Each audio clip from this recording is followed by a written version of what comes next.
আমাদেরকে সংসদে নতুন ভয় দেখানো হয়, এই আমরা ঠিক থাকি, নালে কিন্তু ফ্যাসিস্ট এসে পড়বে। মানে ইট is the same circus for God sake. বিএনপির যে রাজনৈতিক কর্মসূচি বা সরকারে আসার পরে যে বিএনপি, তাকে আপনি সমালোচনা করছেন, মানে তীব্র সমালোচনাই করছেন। আপনার কি মনে হয় যে বিএনপির রাজনীতি যে আপনি এর আগে করেছেন বা এতদিন করেছেন, সেটা কি ভুল ছিল? না, একদমই ভুল ছিল না খালেদ ভাই।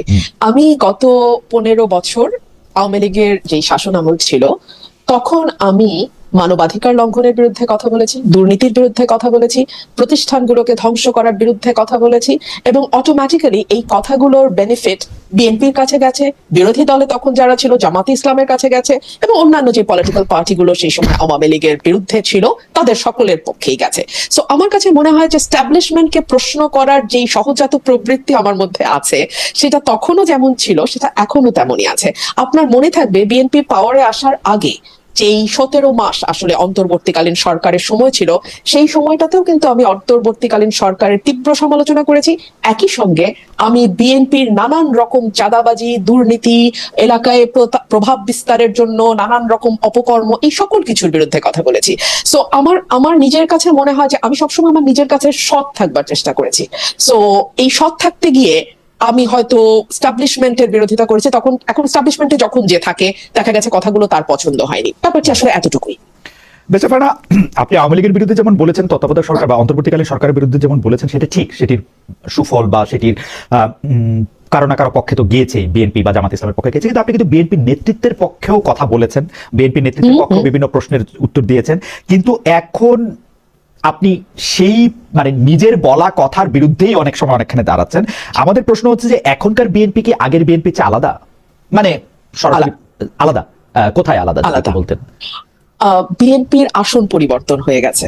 তখন বিএনপি ছিল শোষিতের আসনে, এখন বিএনপি হয়ে গেছে শাসকের আসনে। আমি যদি শোষক নাও বলি, সার্টেনলি বিএনপি শাসকের আসনে। এবং যেহেতু আমি একজন স্বতন্ত্র সংসদ সদস্য, আমি কোনো দলের সংসদ সদস্য না, সুতরাং আমার কিন্তু ক্রিটিক করার ব্যাপারে আমার কোনো বাধা নাই। আমি এই সুযোগে আপনাকে এটাও বলি, আপনি আমার চেয়ে ভালো জানবেন, বাংলাদেশের সংবিধান 70 অনুচ্ছেদ সংশোধন না করেও যে কোনো বেসরকারি সদস্য অর্থাৎ মন্ত্রীর বাইরে যতজন পার্লামেন্ট মেম্বার আছে, যারা কেবলমাত্র এমপি, যেই দল থেকে আসুক না কেন, তারা কিন্তু সরকারের সমালোচনা করতে পারে। কিন্তু বাংলাদেশের হিস্ট্রিটা এতই চমৎকার যে আমরা কখনো কোন সংসদ সদস্যকে সমালোচনা তো দূরেই থাক, নিজের দলের স্তুতির বাইরে টু দ্য পয়েন্ট খুব কম কথা বলতে দেখি। আমি আপনাকে একটু বলি যদি সুযোগ দেন। এখন তো রাষ্ট্রপতির ভাষণের উপর ধন্যবাদ প্রস্তাব আলোচনা চলছে। আমি অবাক হয়ে দেখলাম, বিশ্বাস করেন 300 জন সংসদ সদস্য একজনও বলল না এই প্যারাগ্রাফে বা মাননীয় মহামান্য রাষ্ট্রপতি এটা বলেছেন, তার প্রেক্ষিতে আমার বক্তব্য এইটা, বা এই প্যারাগ্রাফে এটা আমি কিন্তু বলেছি। এবং ভেরি কি বলবো, এটাকে ইন্টারেস্টিংই বলি, দুঃখজনক লাগে তারপরেও ইন্টারেস্টিংই বলি।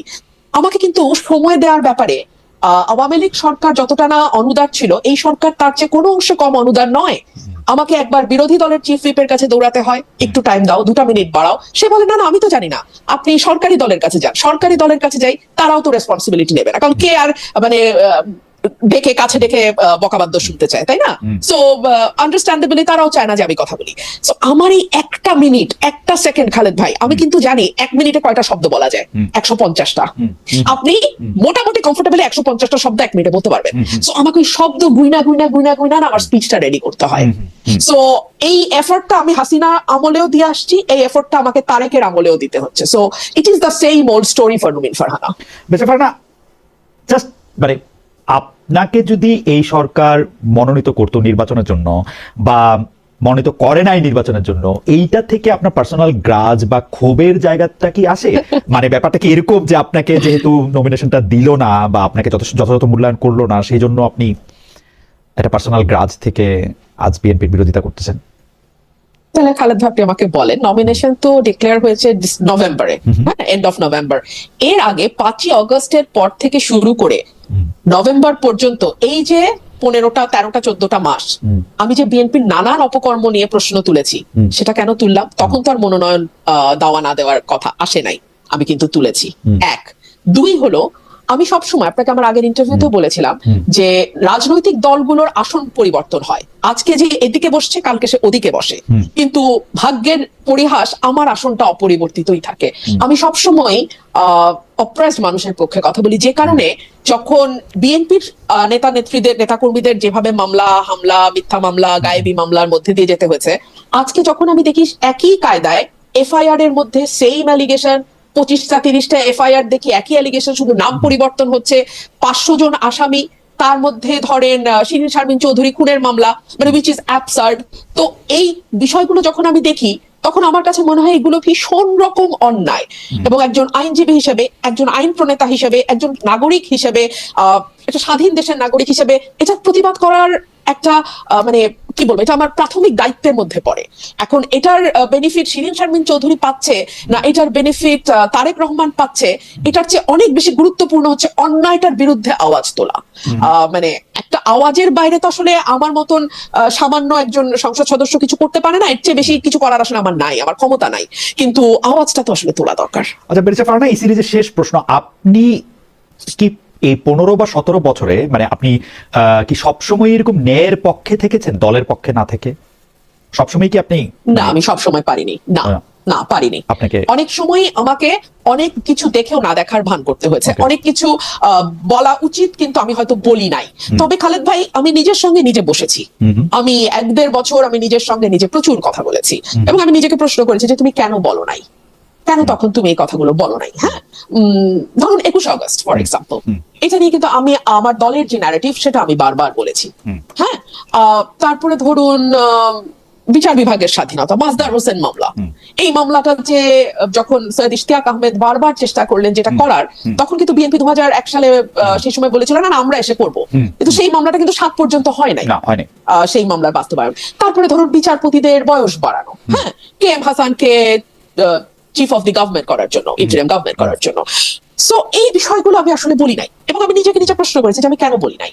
আমার কাছে মনে হয়েছে যে তখন যেরকম হিনিয়াস ভাবে বিরোধী দলকে দমন করা হচ্ছিল, তখন আমার কাছে এই সত্যগুলো বলার চেয়ে অনেক বেশি গুরুত্বপূর্ণ হয়ে দাঁড়িয়েছিল মানবাধিকার লঙ্ঘন নিয়ে কথা বলা, গুম নিয়ে কথা বলা, আমাদের বিচার বহির্ভূত হত্যা নিয়ে কথা বলা, এনফোর্স ডিসঅ্যাপিয়ারেন্স, কিংবা আমার নেতাকর্মীদের গায়েবী মামলা নিয়ে কথা বলা, কিংবা ধরুন কারাগারে ধারণ ক্ষমতার বাইরে বন্দী নিয়ে আমাদের যে একেবারে ত্রাহি অবস্থা সেটা নিয়ে কথা বলা। তো আমি আসলে ওগুলোতে অনেক বেশি ফোকাস করেছি, কিন্তু হ্যাঁ এই কথাগুলো আমি এড়িয়ে গেছি, এই কথাগুলো আমি দলের ন্যারেটিভ দিয়েছি। পরের প্রসঙ্গে আসি, যে অনেকে বলছেন, স্পেসিফিকলি একজন তো বলে দিচ্ছেন যে সংসদের বাইরে বিএনপি ও জামায়াতের যে দ্বন্দ্ব সেইটা আসলে আর্টিফিশিয়াল। আমরা যাকে ডক্টর মোহাম্মদ ইউনূস পরিচয় করে দিয়েছিলেন যে এই আন্দোলনের একজন গুরুত্বপূর্ণ মানুষ হিসেবে, সে মাহফুজ সাহেবও বারবার, সাবেক উপদেষ্টা, বারবার বলেছেন যে এটা একটা ভাগ বাটোয়ারার সংসদ, এরকম ইঙ্গিত করেছেন বারবার। আপনার কাছে কি এরকম মনে হয় যে বিএনপি ও জামায়াতের দ্বন্দ্ব আসলে আর্টিফিশিয়াল, মানে তারা একটা স্টেজড, মানে WWF এর মতো যেরকম একটা স্টেজড খেলা হয় সেরকম একটা খেলা খেলছেন দর্শকদের বিনোদন দেওয়ার জন্য বা ব্যস্ত রাখার জন্য? আমি এখন আপনাকে যে উত্তরটা দেব, তারপরে আমার উপরে তীব্র সাইবার অ্যাটাক হবে, দুটো দল থেকেই তীব্র সাইবার অ্যাটাক আসবে আমার উপরে, কিন্তু তারপরেও সত্য কঠিন, কঠিনেরই তো ভালোবাসিলাম, তাই না? একেবারে স্টেজ আমরা আর মামুরা, গঠনমূলক সমালোচনা, এই শব্দবন্ধটি শেখ হাসিনার মুখে আমরা ক্রমাগত শুনতাম যখন জাতীয় পার্টি বিরোধী দলে ছিল। গঠনমূলক সমালোচনা করবেন আপনারা, আজকালও সংসদে প্রায় শুনি গঠনমূলক সমালোচনা। হোয়াট ইজ গঠনমূলক? হু উইল ডিসাইড which সমালোচনা ইজ গঠনমূলক and which সমালোচনা ইজ ভাঙামূলক, নট গঠনমূলক? Who is going to decide that? And আমি জানি না, আমি আসলে রাজনৈতিক কর্মী, বুদ্ধিও কম, বুঝি না গঠনমূলক কাহাকে বলে এবং কে উহা নির্ণয় করিবে। সো আমি শেখ হাসিনার সময়ও যেভাবে দেখতাম, যাকে আমরা গৃহপালিত বিরোধী দল বলতাম ওই সময়ে, সবাই মিলেই বলতাম, সেই জাতীয় পার্টির ব্যাপারে যে ধরনের একটা খেলা, একটু কুসুম কুসুম বিরোধিতা, আমি এটাকে বলতাম কুসুম কুসুম বিরোধিতা। সো এখনো আমি তার থেকে খুব ব্যতিক্রম কিছু দেখি না, এবং আমি বিশ্বাস করি সংসদ যারা ফলো করেন, পার দলীয় কর্মীর বাইরে সাধারণ মানুষ, তারাও বুঝবেন যে এই সংসদটা একেবারেই আমরা আর মামুরা।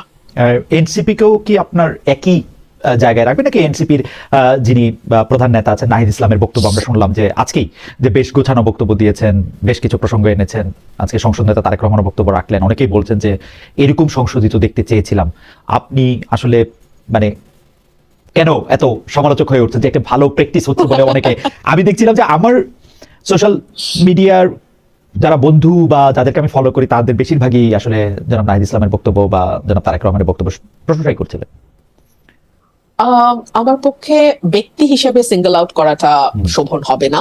আমি বরং দল হিসেবে বলি, হ্যাঁ ডেফিনেটলি এনসিপি কে আমার কাছে অনেক বেশি ভোকাল এবং অনেক বেশি অ্যাটলিস্ট আমি যদি জামাতের সঙ্গে তুলনা করি, অনেকটাই তারা ক্রিটিক গভর্নমেন্টের এবং রাইটলি ক্রিটিসাইজ করে, তারা খুব সঠিকভাবেই করে যে বিষয়গুলো করে। বিশেষ করে আমি যদি মানে নামই বলি, হাসনাত আব্দুল্লাহ খুবই শক্তভাবে ক্রিটিক করেন এবং আমি মনে করি যে একজন সত্যিকার বিরোধী দলের সদস্য হিসেবে হ্যাঁ এটাই আসলে সকলের করবার কথা ছিল, সকলের কাছ থেকেই এটা আমরা আশা করেছিলাম। কিন্তু দুর্ভাগ্য আমাদের। আর যারা বলছে এমন সংশোধিত দেখতে চেয়েছিলাম, তাদের উদ্দেশ্যে আমি বিনীতভাবে বলি, আমি তো আসলে গত 15 বছর এমন সংসদই দেখেছি। হ্যাঁ মানে যদি 15 বাদই দেন, এটি প্রথম নয়। না না না না না 14 সাল থেকে 24 পর্যন্ত আপনি ধরেন না, হ্যাঁ 14 থেকে 24 পর্যন্ত অন্তত 10টা বছর তো আমরা আসলে এই কুসুম কুসুম বিরোধিতা, গঠনমূলক সমালোচনা, তুমিও আছো আমিও আছি, শুধু শুধু তো আর খারাপ কথা আমরা কেউ কারো বিরুদ্ধে বলবো না, একটু একটু পিঠ চাপড়ানো, একটু একটু খোঁচা, মিষ্টি মিষ্টি প্রেম, এই সব তো আমরা দেখছি ভাই। মানে 14 থেকে 24 ইট ওয়াজ অ্যাবসলিউটলি দ্য সেম। ওকে, আমি পরে দেখেন খালেদ ভাই আরেকটা জায়গা আপনি একটু দেখেন, জি শেখ হাসিনা আমাদের ক্রমাগত ভয় দেখাইতো, হ্যাঁ যে দেখো জঙ্গি না আবার আইসা পড়ে, হ্যাঁ আমরা ঠিক থাকি নাহলে আবার জঙ্গি আসবে, ইসলামিস্টরা আসবে। এখন আবার দেখি সংসদে নতুন ভয় দেখানো হয়, এই আমরা ঠিক থাকি নাহলে কিন্তু ফ্যাসিস্ট এসে পড়বে। মানে ইট is the same circus for God sake. কিন্তু কথা